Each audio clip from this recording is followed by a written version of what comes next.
Hello guys! Samahan niyo ako ngayong mag-thrift shopping sa Japan Surplus. So, nandito ako ngayon sa Naga, malapit sa Metro Gaisano. Ayan.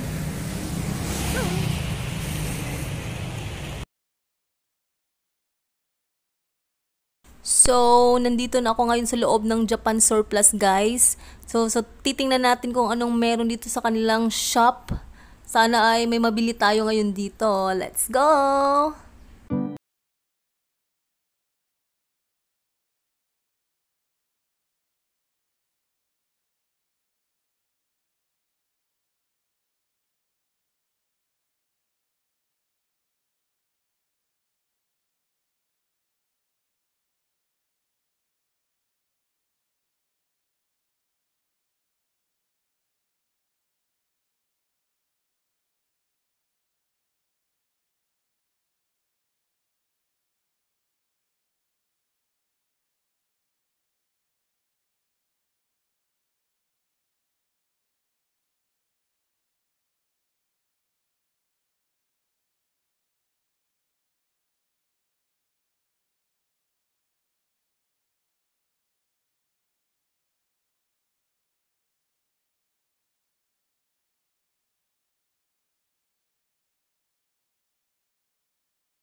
One eternity later. Hi guys! So, nandito na ngayon ako sa bahay and isi-share ko sa inyo kung ano yung mga nabili ko doon sa Japan Surplus. Though, wala man ako masyadong nabiling mga ano guys, wala ako masyadong nabiling mga gamit sa bahay. Pero in fairness guys, kung nakita nyo naman dyan sa video ko, sobrang agang gaganda talaga ng mga gamit nila doon. Ang mga furnitures nila, tsaka yung mga kitchenwares. Sobrang ang gaganda guys. Kung nandito kayo malapit sa lugar namin, kung nandito kayo sa Naga, i-check nyo yung ano nila, check nyo yung shop nila dyan sa Naga, malapit dyan sa gilid lang ng Metro Gaisano guys. Nandun yung shop nila. Tingnan nyo doon kung baka may magustuhan kayo, kaya binavlog ko to para sa mga viewers kong malapit na dito sa amin, yung mga subscribers ko na malapit na dito sa amin. So pwede nyo puntahan yung store nila para may check nyo, baka may magustuhan kayong mga sales nila doon. So yung nabili ko lang is ano lang, mga damit lang yung nabili ko guys. Meron ako nabili mga damit. So ipakita ko sila sa inyo. So ito yung mga nabili ko sa Japan Surplus. So first na nabili ko is itong ano guys. Itong ano siya, parang siyang mom's jeans. Yung nabili ko. Ang ganda-ganda nito guys, ganyan. Yung itsura niya. Tapos ganyan. Ano siya garterized din siya, ganyan. Gustong-gusto ko to, parang ano, pang forma-forma guys. Ha! So, garterized siya. Ayan. Ganyang itsura. Garterized. And, iwan ko, yung brand ito, wala na itong brand. Yung brand niya kasi, iwan ko, mga Japan churba, mga kanyang brand. Ayan. Ayan siya. Ito yung back niya. Ayan. Ayan. Medyo mahaba to siya sa akin guys.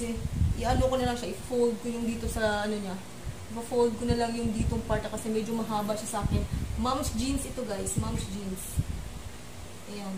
Tapos, meron ako nabili dito. Daw yung nabili kong jeans. Ito ay nabili ko sa halagang 75 pesos. 75 pesos siya guys. Ayan. Mom's jeans. And next is itong ano din, mom's jeans din siya. Kaso maliit siya sa akin. Kasi akala ko kasi kasya siya. Kasi garterized naman siya. Ayan. Garterized naman siya. Akala ko magkakasya siya sa akin. Pero hindi guys. Sobrang maliit pala siya. Pati yung dito sa ano niya, dito sa lower part, maiksi siya sa akin. So siguro ibibigay ko lang to sa anak kong si Summer. Siguro kasya sa kanya to. And meron akong nabiling ito walang hoodie. Hoodie lang siya guys. Ayan. Ito yung hoodie. Ayan. Pareho pala siya ng color ng ano ko. Magkapareho pala ng color ng shorts ko. Ayan. Bagay na bagay. Ayan. Gusto ko lang yung color niya. Kaya binili ko siya. Ayan. Ganyan na kanyang itsura. Ayan. Gusto ko yung color mustard yellow. Ayan. So, yan lang yung nabili ko guys. And nabili ko to sa halagang 50 pesos. 50 pesos lang siya guys. Ganyan. Pero yung dito niya, naka-cut lang. Parang ginunting lang yung dito niya. Naka-cut lang siya. Ganyan. Tapos medyo, ano, ganyan.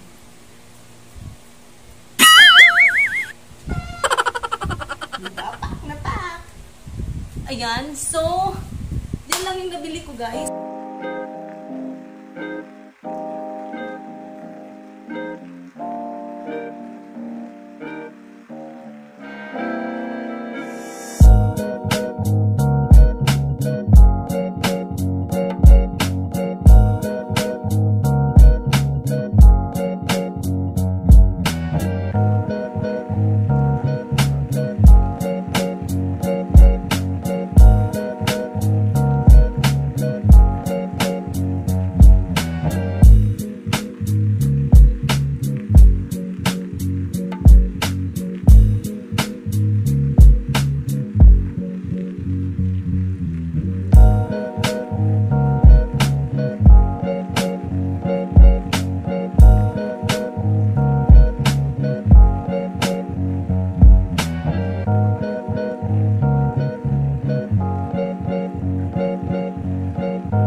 guys, that's all for my video now.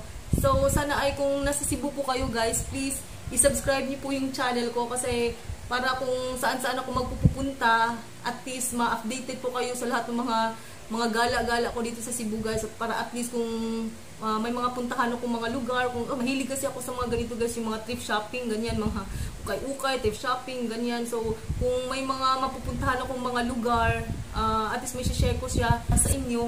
Kaya i-subscribe nyo yung channel ko kung nasa Cebu po kayo para maging updated po kayo guys sa mga lugar na pupuntahan ko. At kung anong manangkita nyo sa video ko, pwedeng nyo siyang puntahan din. Okay? Kasi nasa Cebu nga kayo. Kaya huwag nyo kalimutang mag-subscribe para laging updated sa aking mga videos. So, hanggang dito na lang guys. Thank you so much for watching. Magkita-kita tayo sa mga next na videos ko. Mag-ingat kayo lahat dyan. I love you all.